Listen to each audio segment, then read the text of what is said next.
Howdy. Howdy. Welcome to the ConocoPhillips White House Lecture Series. Tonight, we are very pleased to have this year's Lockheed Martin World Scholars in Residence presentation by former Ambassador Chase Untermeyer and Mrs. Diana Untermeyer. I am Dr. Elsa Morano, President of Texas A&M University, and it is my great pleasure to be here this evening to welcome you on behalf of Texas A&M and our co-sponsor of this event, the George Bush Presidential Library Foundation. Tonight, we are blending two very successful programs, the ConocoPhillips White House Lecture Series and the Lockheed Martin World Scholars in Residence presentation, because of the unique perspectives of our speakers. The ConocoPhillips White House Lecture Series, endowed by ConocoPhillips, brings to public attention a better understanding of the various offices of the White House and executive branch that provide policy, administrative, and overall support to our country and to the office of the President in particular.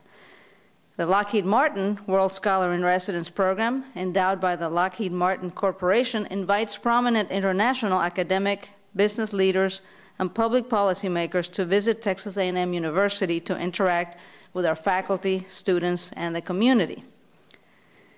I'd like to introduce to you Mr. Larry McQueen, Vice President for Business Ventures for Lockheed Martin Aeronautics Company.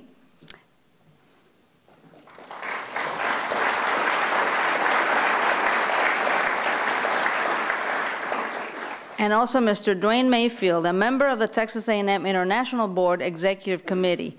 Dwayne is a former Senior Vice President for Lockheed Martin, and it was through his efforts that we were able to establish the Lockheed Martin World Scholars in Residence program. Welcome.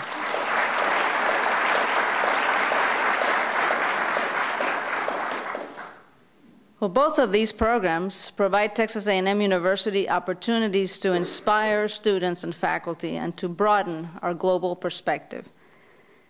And our presenters are a perfect fit for these two prestigious events, have a special place in the hearts of Aggies, particularly those who reside just east of College Station at our Texas A&M campus in Qatar, so represent very much east of College Station.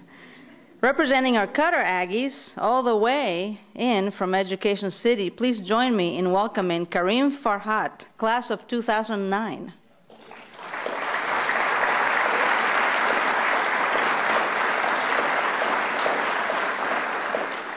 Or I should say, Fighting Texas Aggie class of 09. Okay. Well, Kareem is studying chemical engineering at our campus in Doha. He is spending some time on campus here this week to learn about creating a student engineering council for the Qatar campus. It is great to have you with us, Kareem.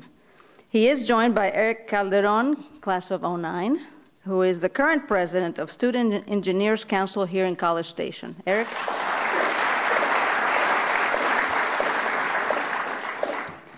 Fighting Texas Aggie class of 09. Okay, see, that's how you do it. Okay. I'd also like to recognize Chuck Bowman and Lynn Holloran. Chuck has been a major part of the Texas A&M University at Qatar from the very beginning where he served as interim dean. Chuck and his wife Lynn are donors of the Charles Bowman and Lynn Holloran International Endowment, which supports programs that enhance exchanges, provides support for students of the Middle East as well as for faculty in engineering. So please join me in welcoming and in thanking Chuck Bowman and Lynn Holloran.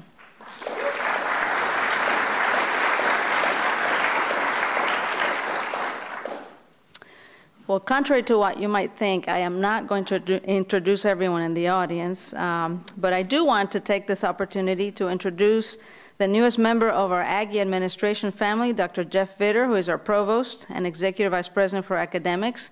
Dr. Vitter, if you're here, welcome. And his wife, Sharon. Here. Well, tonight we are honored to welcome not one, but two speakers to our stage. One has open dialogue with the royal families of Qatar, welcomed dignitaries from around the globe to their home, actively promoted the welfare of children, women, and their impact on society, and gracefully represented the American spirit for all people of the world. The other was a former U.S. ambassador to Qatar. Mrs. Diane Untermeyer and Ambassador Chase Untermeyer are our speakers this evening. We have been fortunate as a university to know Chase and Diana a long time. They are both very accomplished people. You can see that from their brief bios in the program. Ambassador Untermeyer is not a Texas A&M graduate. He went to Harvard, but he has everything it takes to be an Aggie. Both he and Diana, who graduated from the University of Virginia, exemplify Aggie core values of leadership, integrity, respect, excellence, loyalty, and selfless service. We consider them both honorary members of the Aggie family. In fact, Ambassador Untermeyer currently serves as a member of the Bush School Advisory Board. I've had the opportunity to visit with President and Mrs. Bush over the last few months, and they both were sorry to still be out of state and missing this evening with their close friends, the Untermeyers. President Bush has told me on more than one occasion about the powerful, life-changing experience that his own State Department assignments overseas were for his perspective of the world. As I am sure we will hear, the same is true for Chase and Diana. Ambassador Untermeyer has served our country well over the past 30 years. Beginning locally, he has served in all levels of government, including state, national, and international. Throughout the time Ambassador Chase Untermeyer was in Qatar, he and his staff at the U.S. Embassy provided crucial support and encouragement in the early days of Texas A&M at Qatar.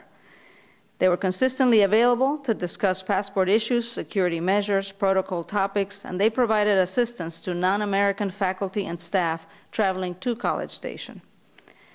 Ambassador Untermeyer and his staff offered valuable insight and guidance about the culture and how to conduct business in Qatar. The Untermeyer family exhibited Aggie hospitality by inviting members of the TAMU Qatar Joint International Advisory Board to dinner in their home and hosted many other gatherings for the Education City community. And Diana has also worked tirelessly in service to our country. She even met Chase as a fellow member of the President Bush 41 administration while she was serving our country. Always a community servant in Qatar and now back at home, Diana remains active with women's and children's issues, as well as programs in conservation, arts, and health communities. So tonight, the Untermeyers will present a view from the embassy window. Ambassador Untermeyer will talk about the political aspects of serving in an embassy, and Diana will share the impacts of the cultural aspects.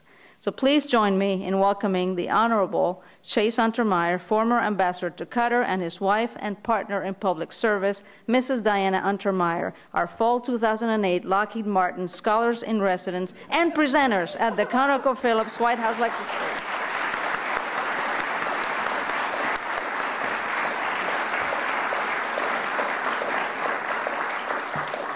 I had to get all of that out.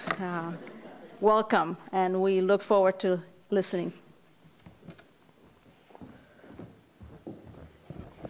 Thank you, President Morano, and good evening to everybody, or as we say in the diplomatic corps, howdy. I think they say it in some kind of corps, I'm not quite sure, but before I start these remarks, I have to tell a story that when the White House called me in 2004 about going to Qatar, I was quite thrilled, but about half a second later, I was wondering, what am I going to tell Diana? That moving overseas to do anything is definitely a family decision, and I knew this would be very wrenching. So I did what any good husband would do, and that is not tell her for several days. And in between, there was an event of the Bush Library in Houston. So former President Bush, our former boss, was there. And I took the opportunity during one of those brief moments when people weren't talking to him or shaking his hand to come up to him and tell him the news that I hadn't told Diana yet, namely that the White House had called about my going to be ambassador to Qatar. Well, he responded not by saying a very important assignment, major U.S. military representation there, huge energy relationship. What he said was, wonderful, we have a campus there. So that showed President Bush's particular way of looking at the importance of Qatar. Well, thank you for the chance to be here this evening. I am the warm-up act for Diana, as you will shortly see. You know, people frequently still ask me, what does an ambassador do? There are many ways I try to answer this question, all comparisons with something else. One is to say that an American ambassador is an overseas branch manager of the U.S. government overseas. The word ambassador, you see, is just a title, like general or commissioner. The job itself is called chief of mission. And the modern U.S. mission overseas is composed of several agencies. The State Department may be in the lead, but is by no means alone. A small to mid-sized post like Qatar will have representatives of the Defense Department, the Justice Department, FBI, and the Commerce Department. Larger posts like Mexico or London or Tokyo will have many more, from agriculture to the Drug Enforcement Administration to Treasury. It is up to the Chief of Mission, our ambassador, to meld all these agencies into one united effort, the so-called country team. This may not be easy, since U.S. government agencies often have different objectives and outright rivalries. The ambassador is the boss of the whole outfit, but he or she knows that each agency representative posted abroad has another boss back home in Washington who will determine the next assignment and the next promotion. So the challenge for the Chief of Mission is to recognize this dual loyalty and persuade every member of the country team that pursuing the ambassador's agenda will make everyone look good back home on the Potomac. Another useful comparison of what the ambassador's job is like is with that of the captain of a naval vessel under independent steaming orders. The ship, the embassy, may be part of a larger fleet, U.S. foreign policy in all of its forms in that region of the world, and subject to orders from higher authority. But on a day-to-day basis, the ambassador is in command, given full power by the President to win support for American objectives and to keep the embassy, its people, and the American community secure. That is the meaning of the funny-sounding words in the complete title, Ambassador Extraordinary and Plenipotentiary. Extraordinary in the sense of being the one and only personal representative of the President of the United States in that country, and plenipotentiary, straight from the Latin plenipotens, with full power. A final way of describing the job of ambassador came to me when Diana and I were visited in Doha by our friend Corbin Van Arsdale, a member of the Texas House of Representatives from Northwest Harris County. I took Corbin with me as I spoke to a conference of educators, attended a festival at the American School of Doha, met with ambassadors from various Asian countries, and went for a day's camping in the desert with key members of the National Petroleum Company. At one point, I turned to Corbin and said, "You know, being an ambassador is a whole lot like being a state representative." Well, having been a state rep myself many years before, I knew that the daily life of the aspiring politician contains many such events that you attend either to address or to signal support by merely showing up. The chief difference is that the ambassador is out to make friends for the United States, and the politician is out to make friends for himself. The techniques, however, are the same. I was a so-called political appointee or non-career ambassador. All ambassadors are selected by the President and are subject to confirmation by the Senate before taking their posts. But historically, some two-thirds of all ambassadors at any time are career diplomats, members of the Foreign Service, selected for assignment abroad by an internal process of the State Department for recommendation to the President. This process may be quite political in its own way if you define political as having backers in key places who can and will work the system to get your name on the list instead of somebody else's when it goes to the White House. The one-third who are non-career appointees come from a variety of backgrounds. Most typically, in either Democratic or Republican administrations, these are wealthy people who give and raise a great deal of money for the President or his party. Often a president may not know these people well, having only been in their swanky homes in Beverly Hills or Highland Park a time or two for a high-dollar fundraiser. Others may be very well known to the President. They may have been his college classmates, as was Clark Ranf, our Chinese-speaking ambassador in Beijing. They may have been his business partners, as was Tom Schieffer, our ambassador to Tokyo and before that to Canberra, who was the President's close associates in the Texas Rangers baseball team. They may have been his colleagues in government and politics, as was Tony Garza, our ambassador in Mexico City, who was Texas Secretary of State under then-Governor George W. Bush. And they may even be relatives, as is Craig Stapleton, our very able ambassador to Paris and before that to Prague, who is married to the current President Bush's first cousin. There is an ancient and unending debate as to whether the United States would be better served by having career diplomats fill all its posts abroad. Certainly, the very professional members of the Foreign Service feel this way, as typified in a wonderful story told by Malcolm Toon, a highly respected career diplomat who served as ambassador to Israel and the Soviet Union in the 1970s. Toon said, "As an old Navy hand, I was once invited to sail with the 6th Fleet. Before joining the carriers, I dined with a senior admiral in Naples, who, after dinner, informed me that he faced retirement and thought he'd like to be an ambassador. I asked him why he thought he was qualified for the job. His answer was that ambassadors dealt primarily with people problems, and he had been concerned with such problems his entire naval career. I told the admiral that I, too, was contemplating retirement, and I felt I should seek a second career. I thought I could qualify for a naval command." The admiral blew his stack, and it helped very little to calm him down when I explained that because of my 5 years with the Navy, with ample command and combat experience, I felt I was more qualified to take over a naval command than he was to take over an embassy. The sequel to the story, Toon reported, is that the following year he was appointed ambassador to Spain, and I have yet to take over the 6th Fleet. The fact is, there are sound arguments on both sides of this debate, which is why it will continue forever. Strongly on the career folks' side is usually, but by no means exclusively, having many years' experience in the region of the world where they are appointed, knowing its language and culture. They also have an intimate and invaluable knowledge of how the State Department and the interagency system works, with old chums scattered all over the building and the globe who may be helpful in a crunch. They also have that unique skill of knowing how to classify a cable back to Washington so that exactly the right people see it and no one else. The non-career appointee, like myself, may lack all these abilities.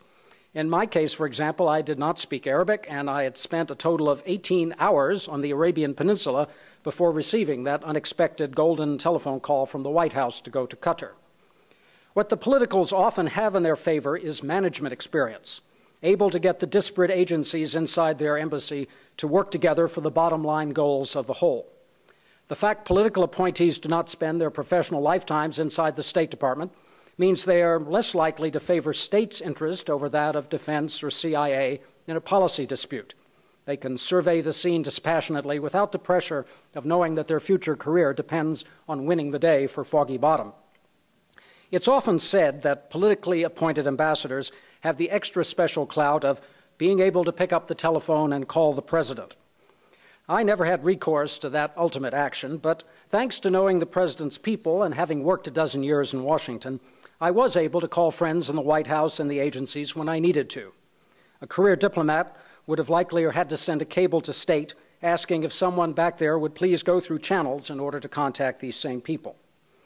Neither side will completely win this argument, and you can bet that as soon as the next president starts picking ambassadors, there will be news stories and op-eds that lament the selection of campaign fundraisers for diplomatic posts. In this debate, the party most affected is never consulted, and that is the receiving country. This is only right and proper, since the choice of an ambassador is an intensely internal issue. The other country does have the right to reject the president's choice, but this seldom occurs. It's probably just as well for the Foreign Service that the foreign land is never queried as to whom the president should pick. Imagine this diplomatic note to a foreign leader. Your Excellency, please indicate your choice of the following 2 men we are considering for ambassador to your country. The first is our most eminent career diplomat, Quincy Adams Frothingham IV, whom you know because you went to school together. He speaks your language and its 7 main dialects. He married into one of your most prominent families, and he has the world's finest private collection of the ancient pottery of your country. The other choice is Billy Bob Huggins, a shopping center developer from Gator Patch, Florida. He has never been in your country or anywhere close to it. He does not speak your language or any language other than English.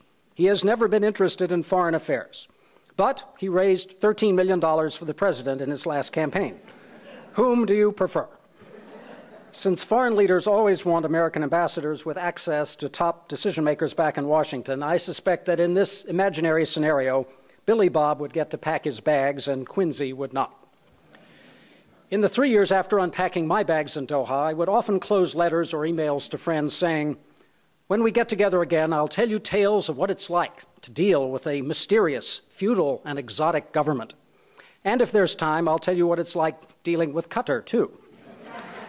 It's a truism for any ambassador from any country to any country that the greatest challenge of the job is dealing with the government back home more than the one to which you are accredited. This is especially true for the modern American ambassador with the huge federal establishment back in Washington. If it weren't enough for an ambassador just to deal with the State Department, there are the Pentagon, the CIA, Homeland Security, and numerous other departments and agencies as well. There's also the Congress, who have oversight over all of the above and give out the money, too. For this reason, I made a point of going to the airport day and night to greet congressmen and senators and their staffs whenever they came to or just passed through Qatar.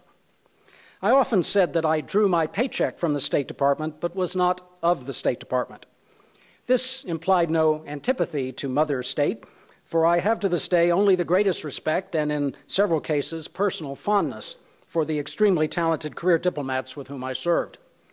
What I meant was that in pursuing America's interests in Qatar, I did not start off with a side in the constant interagency squabbles that go on over U.S. foreign policy in any part of the world. When once the director of the CIA thanked me for working cooperatively with his officers, I replied that I didn't know that I should have acted otherwise. If I had any agency bias at all, it was toward the Defense Department, and in particular the Central Command, which has its forward headquarters and our most important airbase outside of Doha. This was primarily due to the fact that I saw the U.S.-Qatari defense relationship as paramount, especially in wartime.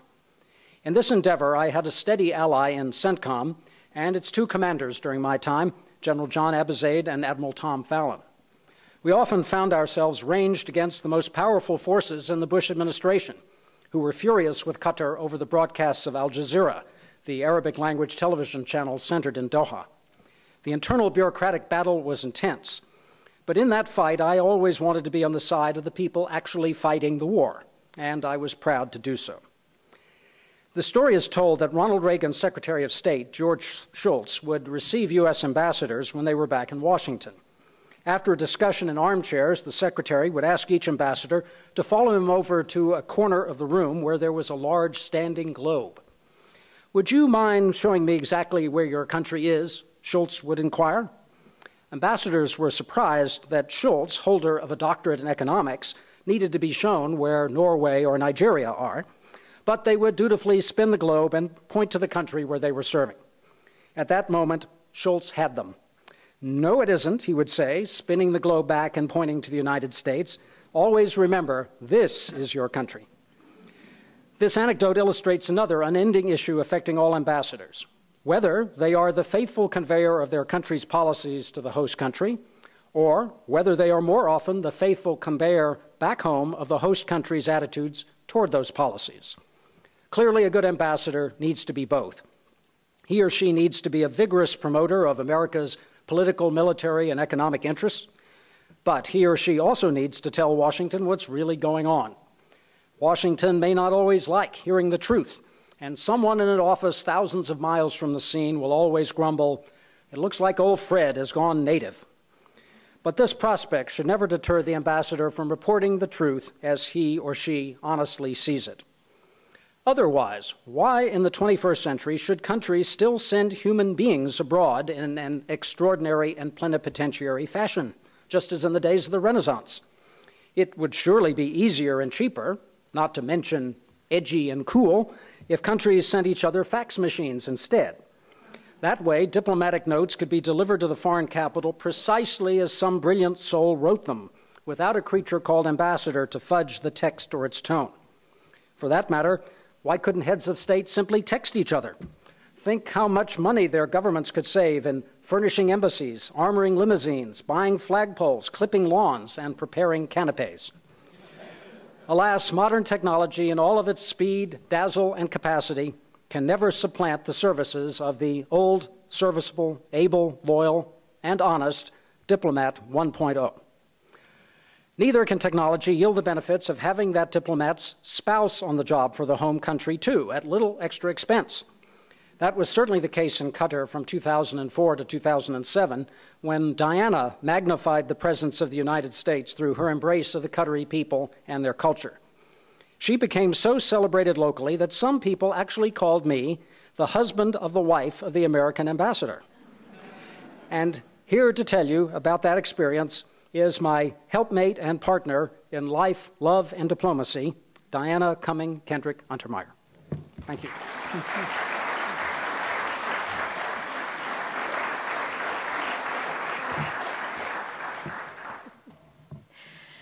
Well, it's very nice to be here this evening. Thank you very much. You can see how anxious I was to get on the stage.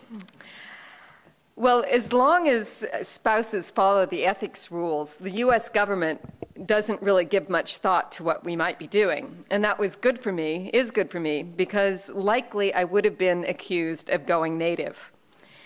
In fact, I think that's how people get along in new communities. While remaining essentially the same, we adapt to new environments and sensibilities. I grew up in Wyoming, moved to Washington, D.C., and on to Texas, talking about culture shock. Chase's appointment and our move to Qatar crashed over me so quickly that I didn't have time to think about what we might encounter, and the State Department focuses more on the bureaucratic necessities than cultural awareness. So I was an open book as we stepped off the plane in Doha. Soft, humid heat blankets us at an airport built without jetways before it envisioned itself as a major international hub, flying its Qatari-flagged carriers nonstop to Japan, China, and the United States. A phalanx of embassy staff and white-robed bodyguards shepherd us into BMWs, which ferry us the short way to the VIP terminal. At the time, little more than a glorified porta-cabin, yet still a welcome refuge from the crowded terminal. In the lounge, the Qatari chief of protocol greeted us, elegant, welcoming with his warm smile, romantic in his flowing robes and headdress encircled by the black rope eagle. And so begins our journey into Arabian days and nights, which, like Scheherazade's famed tales, contain elements of adventure, learning, caution, wonder, and frustration, all wrapped up in dazzling light and tied with a ribbon of awe. We wake early to searing light shooting from the edges of blackout curtains and a chorus of muffled muezzins calling for morning prayers. This is the rhythm of our days as we learn to live in a society where prayer provides the ebb and flow for daily life. Islam, in its pure and peaceful nature, flourishes here, and it is essentially impossible to consider the Gulf without setting it in a Muslim framework, which informs so much about traditional tribal behavior and governance, as well as the values that guide it into its unique modernity. While Qatar has a rich cultural identity, it only became a nation in 1971. So it is a young country close to its roots. Furthermore, the current emir, His Highness Sheikh Hamad bin Khalifa Al Thani, assumed power just 13 years ago. This is the Qatar we know, the one with a mighty vision and the petrocurrency to bring it to light. We watch a city arise from a modest skyline and a lot of excavation sites dominated by building cranes into a dazzling city on the Gulf. Yet a decade ago, there were basically no modern markets and few surfaced roads. And while the rate of construction astounds, it is the investment in the human capital that is the hope for the future. This focus on the people of Qatar, less than 200,000 citizens and about 1 million expatriate workers, this is the hallmark of His Highness Sheikh Hamad and his inspiring wife, Her Highness Sheikha Moza Al Misnad.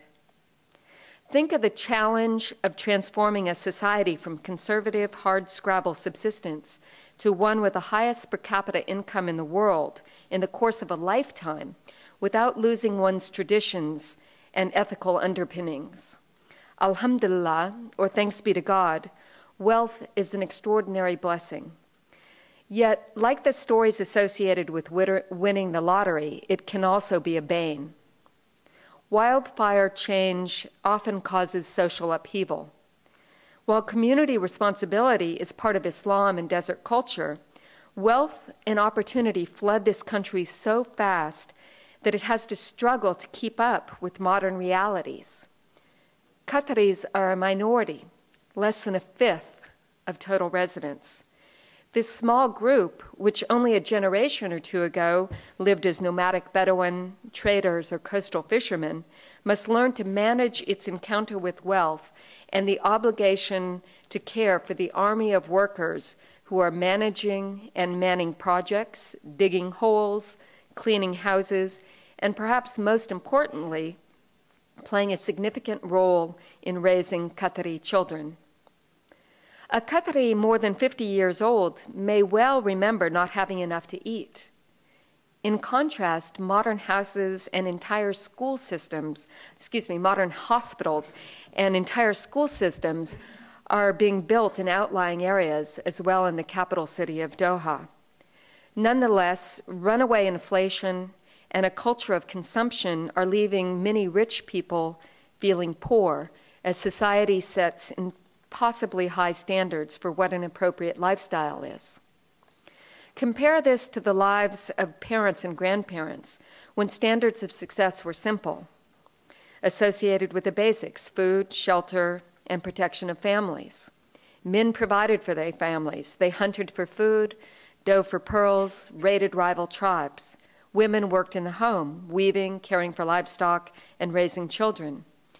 Leaders were chosen for their ability as protectors, providers, and dispensers of justice. Life was basic, physical. Tribal laws held sway. Complex rules of protection and retribution were part of an unwritten code. Currently, extensive court systems based primarily on Islamic Sharia law are replacing the justice of families and sheikhs. The skills needed to keep Qatar in the hands of Qataris are technical, intellectual, and managerial. Work is focused not in the home, but in the workplace. Change of this magnitude took centuries in the Western world, so one can only watch with admiration the relatively seamless way it is unfolding in Qatar and pray for the potential in the years to come. I am frequently asked, in fact, the most frequent question I receive is, are women oppressed? As in any country, there is a continuum and room for improvement, but for the most part, I believe Qataris women have opportunities most women would never dream of. Women fill the halls of academia and the workplace. They struggle with a burden shared by women the world over, how to balance home and the office. Add to this the desire to protect traditional values while enjoying the empowerment allowed by an increasingly open society and personal income, and the challenge grows increasingly complicated. As to the abaya and shela, the black robe and headscarf, the modesty derives from religion, the color from tradition.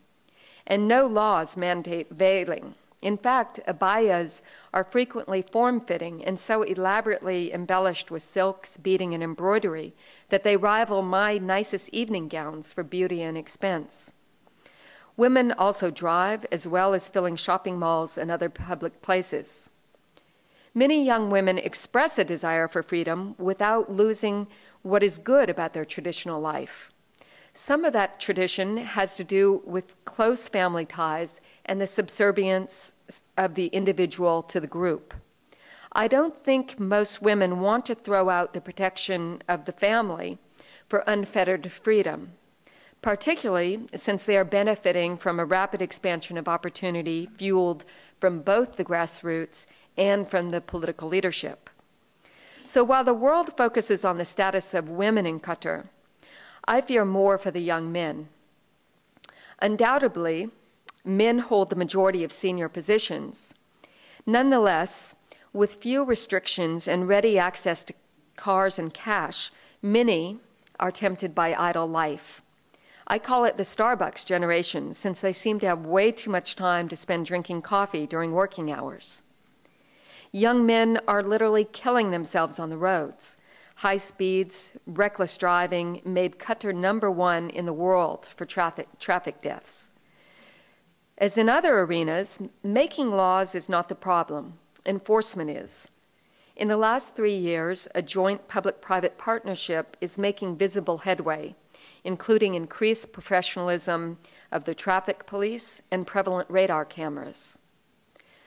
Modern societies rely on the rule of law for the common good, and the focus on road safety is one example of what makes me optimistic that Qatar is committed to holding its citizens accountable for the well-being of the entire community. Community really is the essence of our experience in Qatar. Much of my acceptance into Qatari society is due to the fact that I left the rank and privilege associated with being the American ambassador's wife out of my everyday activities. While the ambassador zoomed around in a 3-car motorcade outfitted with lots of hardware, I drove myself and treated his Qatari bodyguards as though they were my sons. I worked as a volunteer, all of them. I call them my boys. I always said I had 1 daughter and 18 sons. I worked as a volunteer, even luring the ambassador down to the desert to pick up trash from scorpion-infested brush and to the coast to plant mangroves. Perhaps more than anything, I had harbored an unrequited love for Arabian horses since childhood when my stepfather brought home a leggy, dark dapple-gray filly. She pranced and floated over green New England pasture land, but the proud head and flashing eyes told the story of 1,000 years in the stark desert. The time I spent with the horse community, from the equestrian club to makeshift stalls in the desert, is how I know people our embassy would rarely encounter. We share a bond of horsemanship that allows us to relate intimately. We gallop into endless horizon of the desert in a way that transcends age and time. We follow a glistening path of moonlight through water up to the horses' chests out to a coastal island. Chase calls it equine diplomacy. I could talk horses all day, but I'll describe some other aspects of Qatar as well. The Majlis is the prevalent and most wonderful place in Qatar. The Majlis provides the setting for most social interaction. The Majlis is both a place and a type of governance, literally an assembly, often a frame of mind. The Majlis can take place in a formal hall with chairs lining the walls, in a living room, or in a Beit al-Shar, which is the Bedouin tent woven from camel's hair in wide swaths of earthy beige and brown. A Majlis is open to all. One Bedouin friend told me that if a guest arrives, you aren't even allowed to ask him why they came for 3 days. Well, this doesn't really happen today, I don't think. It speaks to the obligation of hospitality born of a harsh desert culture and furthermore commanded in the Quran. Relationship is everything. Normally, the Majlis is single-sex, men visiting men and women with women. I never intended to break gender barriers, but I started visiting some male majlises, at times with Chase and at others with riders or friends from my volunteer activities. Recently, a sheikh expressed concern about the difficulty of female ambassadors in Qatar, because they neither mesh with the women because of their rank or with the men because of their gender. He then sort of caught his breath and looked at me, and because I was sitting in his majlis, and he said, well, he said, you are just one of 1,000. Perhaps, but more likely, I am the first of 1,000 as society transforms. Anyway, it is wrong to think of the society of women as inferior. If anything, the women have more fun. We dance, we laugh, and we talk about anything and everything. And the intermingling of generation which goes on there keeps families bonded. The Majlis is also where business is done and favors granted. People who are blessed have an obligation to share. In fact, in the traditional system, if a leader fails to provide for his people, it is reason to throw one's support to another who can. In the past, great Bedouin leaders were known not for the wealth they amassed, but for how much they gave away. Certainly, the concern for an equitable distribution of wealth legitimized the peaceful overthrow of the current emir. He overthrew his father. Currently, there is an increasing disparity however, within Qatari society. In the past, even the leading families had relatively small fortunes, and everyone else was on a par, basically poor. Prosperous people provided fundamentals like clothes, staples of bags of flour and sugar. Time will tell what will happen when the needs requested in the Majlis diverge further and further from the basics. More than anything else, though, the Majlis is about socializing. Whether the gathering is in a house or in a desert tent, the host offers tea and kahwa, a fragrant Arabic coffee, and a censer of sweet oud, an incense of sandalwood. Carpets cover tent floors, and low upholstered cushions in bright Bedouin patterns provide seating. In the depths of winter, warm milk infused with ginger or hot sweetened camel's milk fends off the cold from the inside as we huddle around fires wrapped in robes of camel hair or canvas lined with lambskin. Outside the informal Majlis system, Qatar combines capitalism with socialism. Utilities are free, citizens receive free land and a generous subsidy to build a house. There has to be a way of distributing wealth, but the challenge is how to do it without ruining self-reliance. Inherited wealth is not bad, but it does risk making people feel helpless, since they don't know how to make their own way, or worse, feel entitled to everything for nothing.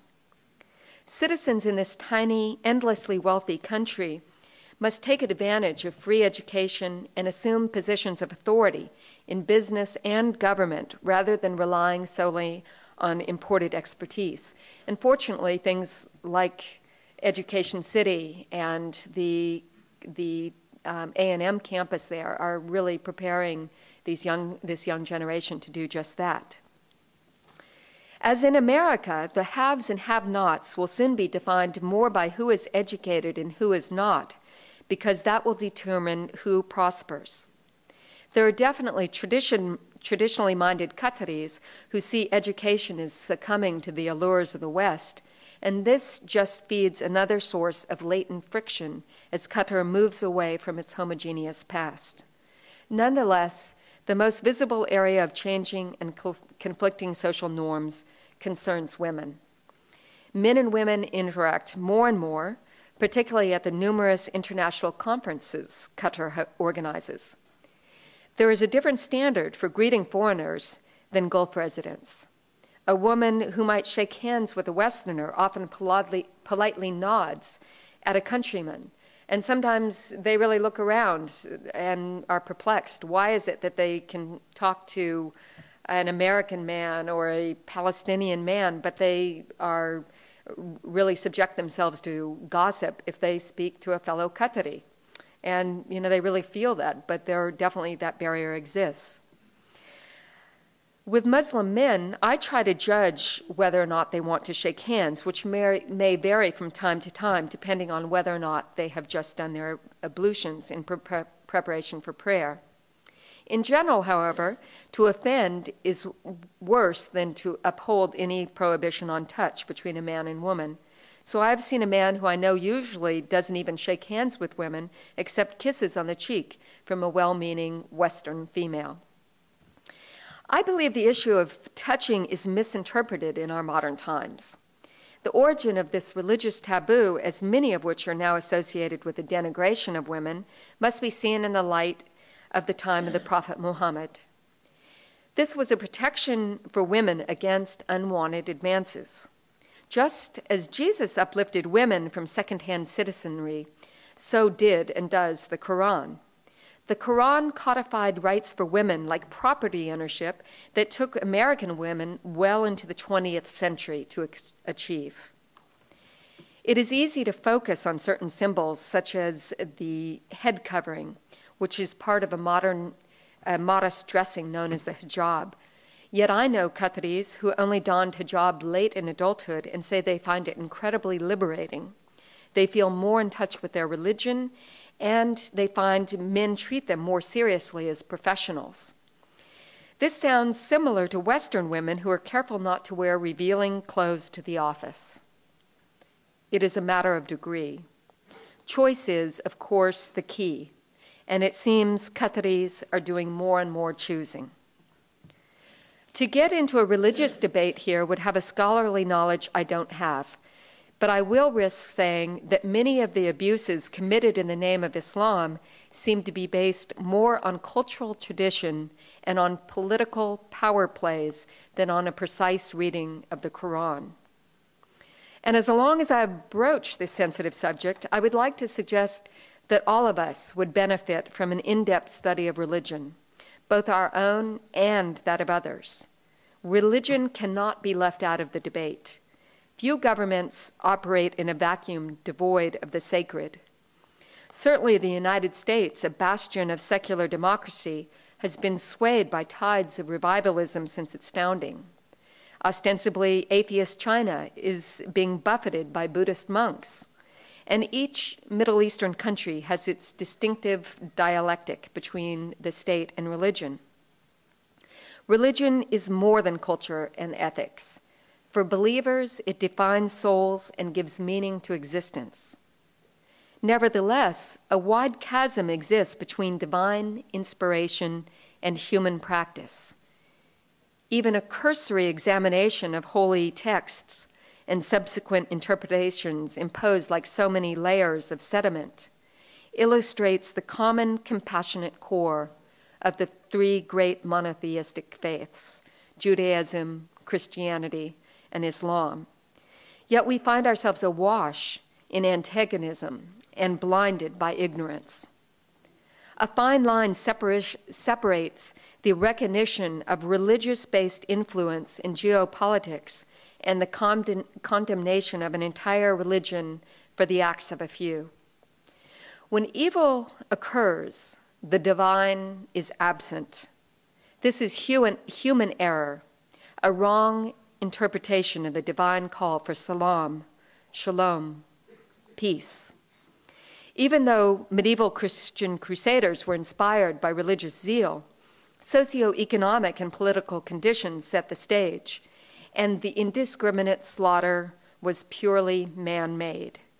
Even so, crusaders believed they would go straight to heaven if they died, since they were fighting in the name of God. And I think that sounds very similar to what we hear in jihadist activities now. One concrete way to change the debate is language. Words matter and have exponential power in the internet age. The resort to divisive language and gross stereotypes such as Islam is the religion of the sword, or Christian imperialists and infidels, escalates the conflict but beyond the extremists and incites the passions of entire populations. Each time the media or government official says Islamic terrorists or Islo-fascists, we subtly attack all Muslims, even those who are as equally appalled by the atrocities as we are. Terrorists may claim a religion, but does God claim them? I believe in the essential goodness of humankind. I believe this in spite of personal hardship, the evening news, and the morning newspapers. I also believe that people are capable of greed, cruelty, and lust for power. The majority, however, seek the same things: a decent life and a good future for their children. We have to listen harder and search deeper for peace as the heinous acts of a few capture headlines, because it is not a one-way street. Every action has a reaction. Desperation leads to desperate actions. This is not a justification, but a simplified explanation for the chaos we are experiencing. Much of the Middle East has been besieged by corruption, poverty, and a modernity that primarily has benefited the elite, leaving the majority feeling confused, betrayed, and voiceless. This has opened the doors to demagogues. Violence has become one way to counteract powerlessness. People making a commitment to knowledge are the torches that will guide us through this dark night of hatred. Countries like Qatar, which witnessed the Easter Sunday opening of a new church built on land donated by the government, are the way forward. How Qatar fuses its Islamic tradition and tribal codes with its modern systems is the challenge for the present.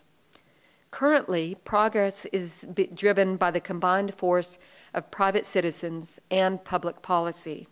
Will this delicate balance hold, or will there be a backlash? Rules, laws, values glue society together in situations where individual claims might otherwise pull it apart. Will Qatar be able to introduce modern education, open society, human rights, and still ground itself within the essentials of family and religion? Will the ethical codes of the desert survive the journey of today's children? Increasingly open debate, which is not only allowed but encouraged, pretends well. It seems week to week there is more discussion about political and social issues in the press.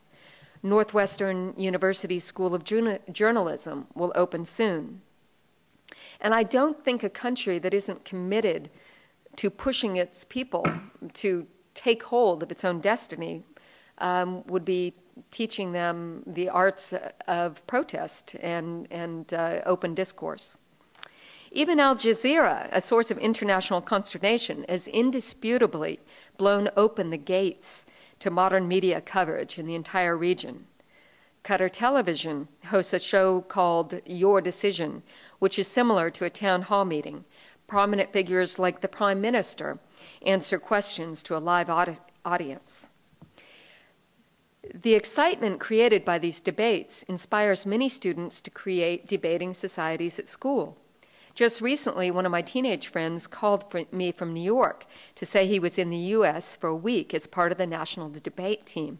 He is well-spoken and passionate about free speech. Teaching their population how to question the status quo seems to be the surest sign that Qatar is serious about developing a vocal, active populace.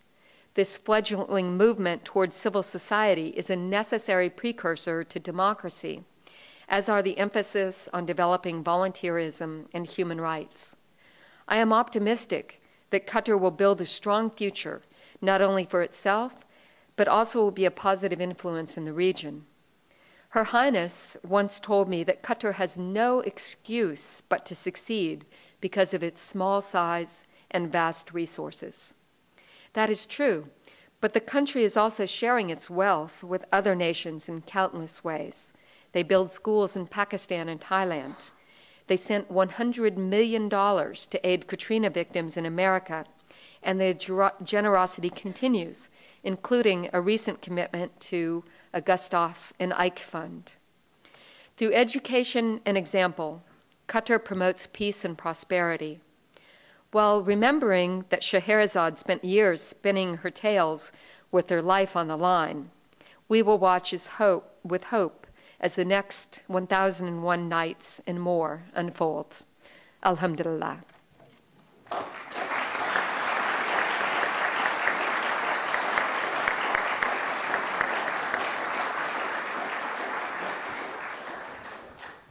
And now I understand we are free to take your questions until you all flee.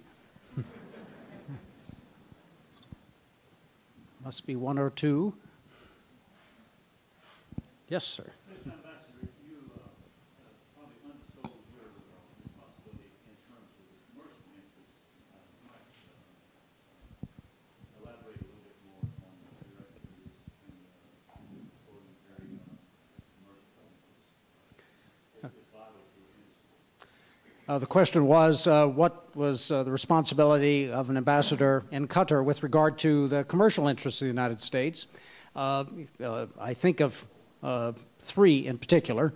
The first concerns the energy industry, and happily that was not an area in which I really had to do very much, and that is good. It was not the source of any complaint for me that the CEOs of the major international oil companies like ConocoPhillips and ExxonMobil could arrive in country, not tell the U.S. ambassador they were there, and go straight to see the energy minister or even the emir. That, I think, represented a maturity of the economic relationship between the two. There were people of less status, of aspiring merchants or contractors in Qatar who did need a boost, and the U.S. Embassy was there to help. I'm very glad to say that Doha was the only place in the world that the U.S. Commerce Department opened up a commercial office in the year 2006. They were closing offices elsewhere just because we knew that that was a tremendous need for U.S. business people to be able to have that source of contact. The second area would be in the area of defense contracting. That's a little bit trickier because of the fact that over the years, Qatar has basically given its defense contracting business to the French.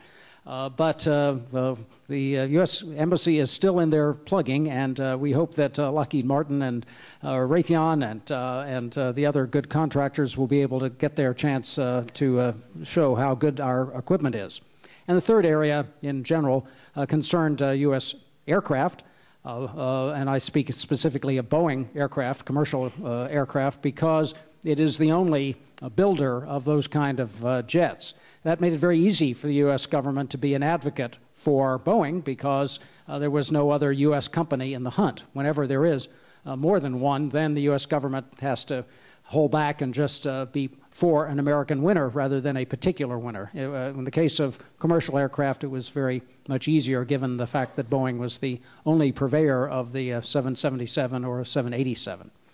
So this is important. I'm told that a generation ago, U.S. ambassadors, both career and non-career people, thought it was somehow beneath them to try to promote American products, that they were diplomats and they were talking about foreign policy issues and military relationships. Well, now it's quite clear that it is the duty of all U.S. diplomats abroad, and especially representatives of those departments of the government like the Commerce Department, to go out and sell American. So U.S. embassies are available for that, and if you are interested in operating in any part of the world, take advantage of your taxpayer-supplied services to use the U.S. Commerce Department, which has offices domestically as well as overseas, to give you information and introductions to that country.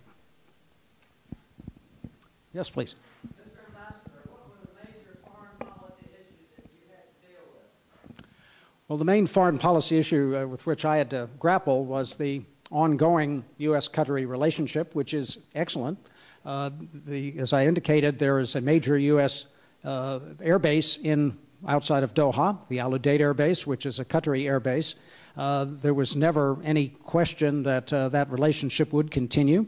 But in politics, either domestic or international, you can never take anything for granted. So situations have to be constantly reinforced and the relationship kept warm. That was hard to do given the fact that, as both Diana and I mentioned, Al Jazeera broadcasts from Qatar. It's probably not enough time in any one session to talk extensively about Al Jazeera, other than to say that it is the Arabic language television channel that is headquartered in Doha. Its reporting on the war in Iraq in 2000-2004, basically before I got there, totally infuriated the U.S. government, and as a result, there was a very frosty attitude toward Qatar during my time. I'd like to think that that's gotten better since. Notwithstanding the Al Jazeera issue, and we did engage with the Qatari government on particular matters of concern and that we thought were possibly harmful to U.S. forces in Iraq and elsewhere. But notwithstanding those tensions over Al Jazeera, I felt that the overall relationship in military affairs, in energy affairs, and in education merited having a good relationship. So the U.S. government, as I indicated, is often at war with itself over lots of matters in foreign policy. There were parts of the U.S. government, such as in the Defense Department, that saw things as I did, and there were parts that didn't. So that as much as anything, working these issues back in Washington was as valuable and necessary as it was to do it in Doha. Yes, sir. You pointed out the large number of expatriates, about a 5-to-1 ratio. I sense in some material I've seen that there's growing unrest or dissatisfaction with the second-class role that the foreign workers play there. Is there going to be Is this a future problem that's going to get worse, or is the government addressing that? Well, you raise a very good point about not just Qatar, but all the countries of the Gulf, including Saudi Arabia. In fact, in Dubai, which is one of the 7 emirates of the United Arab Emirates, the proportion of foreign workers is 95%, as opposed to merely 80% in Qatar. And when we talk of foreign workers, that includes everybody from highly paid Western professionals working for energy companies to more typically low-paid laborers from South Asian, Southeast Asian countries, many of whose living conditions, healthcare conditions, employment conditions are truly unfortunate and in need of reform. It is something that the government of Qatar recognizes it needs to do for a couple of reasons. One is just as human justice, to take care of those people, to make sure that while they're within the borders of Qatar, they are treated fairly and housed decently and fed and given recreational and other off-duty opportunities. And they need to do it also because it will come increasingly to the attention of people outside. In Qatar, there have been occasions of violence in some of the labor camps. As much as anything, those were not fomented. They were not labor disturbances in the sense of being aggravations against those conditions, but rather the results of personal fights that were probably stoked by general unhappiness over working conditions and living conditions. So it is a potential security issue for all the nations in that part of the world to have a vast proportion of their population be not citizens and not expected to remain more than a few years, and to be a source of potential tension or even violence and subversion if given that opportunity. So it is a challenge which I know that the Qatari government is taking steps to solve through such things as building better housing and recreation facilities for those workers. I'd like to add that the daughter of the emir, one of his daughters, has just 2 years ago finished her master's, and her thesis was the rights of immigrant laborers in Qatar. And she is now the office manager for her father, the emir, and is taking a personal interest in that. So it is something that has very high-level interest and something they want to solve and feel that they can because they're catching it early enough. Well, thank you very much. Please join me in thanking the Untermeyers for this wonderful discussion.